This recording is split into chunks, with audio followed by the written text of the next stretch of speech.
فَمِنْهُمْ مَنْ هَدَّ اللَّهُ وَمِنْهُمْ مَنْ حَقَّتْ عَلَيْهِ الضَّلَالَةُ فَسِيرُوا فِي الْأَرْضِ فَانْظُرُوا كَيْفَ كَانَ عَاقِبَةُ الْمُكَذِّبِينَ. Dieu dit très certainement, nous avons envoyé des messagers dans chaque prophète, dans chaque nation plutôt, dans chaque nation, pour leur dire, adorez Dieu, sans l'associer avec qui ou quoi que ce soit, dans sa souveraineté, dans ses attributs, dans sa divinité et dans son adoration, et écartez-vous des œuvres de Satan. Et il y a eu parmi eux que Dieu avait dirigé parce qu'ils ont voulu, ils ont cherché à être dirigés. Et parmi eux, ceux qui ont suivi l'égarement, et Dieu les a laissés dans l'égarement. Et Dieu défie l'humanité en disant Fasiru fil ard, fanzuru kayfa kana aqibatul mukaththibin. Dieu dit sillonnez la terre et vous verrez les preuves même que Dieu avait envoyé des prophètes. Et vous verrez des preuves que des gens ont été châtiés pour avoir refusé les messages, rejeté les messages des prophètes. Dieu nous dit sillonnez la terre. Wallahi billahi. La science archéologique confirme aujourd'hui que aucune nation de cette terre, sur cette terre, n'a manqué, n'est-ce pas, de recevoir un prophète de Dieu. La science archéologique confirme ça. Que chaque nation a reçu de la part de Dieu un messager, la visite des messagers. Et cela est reconnu même aujourd'hui par les chrétiens. Car dans un livre intitulé Manuel biblique de Halley, à la page 64, l'auteur chrétien protestant a fait un rapport rapportant les propos des archéologues. Il dit que dans chaque nation, il y a eu quelqu'un pour diriger les gens vers le droit chemin.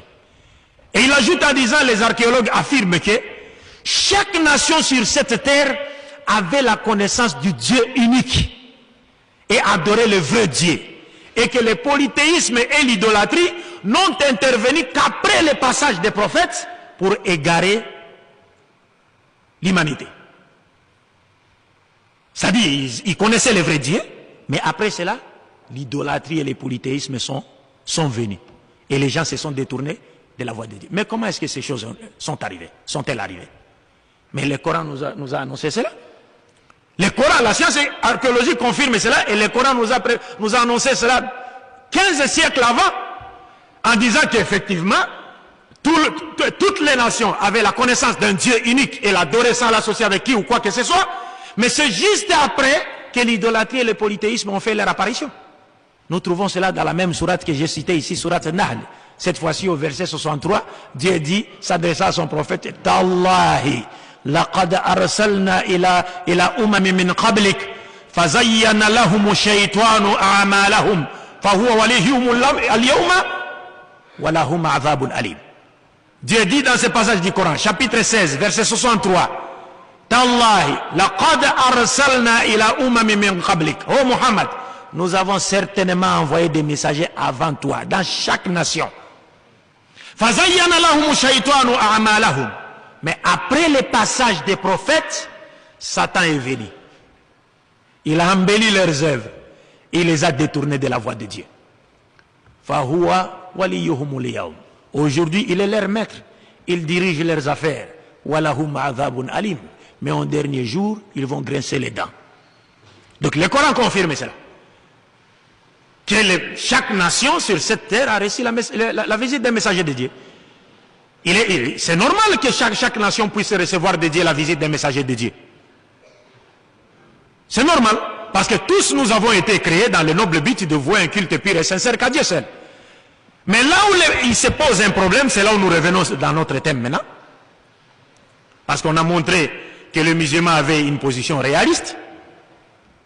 Chez nous, Jésus-Christ est un être humain, mais pas comme les autres, il s'agit d'un messager de Dieu. Nous croyons à sa naissance miraculeuse, c'est-à-dire qu'il est né d'une mère et n'avait pas de père, mais le Coran nous montre clairement que cette façon de naître ne pourra en aucune manière nous étonner, car Dieu a créé Adam sans père, sans mère. Adam n'avait pas goûté à la fange comme Jésus, Adam n'a pas porté de couches ou cache-couches comme Jésus, Adam n'a pas tété au sein d'une femme comme Jésus, Adam n'est pas resté dans les liquides amniotiques d'une femme comme Jésus, Adam est sorti adulte avec des barbes. Donc Ève est née sans mère, Adam était considéré comme étant son père parce qu'elle a été tirée de son côté. Et Jésus-Christ qui est né sans père avec une mère. Et nous qui naissons selon la loi commune, avec des pères, et des mères. Voilà les 4 façons dont Dieu a créé la race humaine. Et on nous dit donc si Jésus, peut-être Dieu parce qu'il est né sans père et avait une mère, donc Adam serait plus Dieu que Jésus, parce qu'il n'avait ni père ni mère.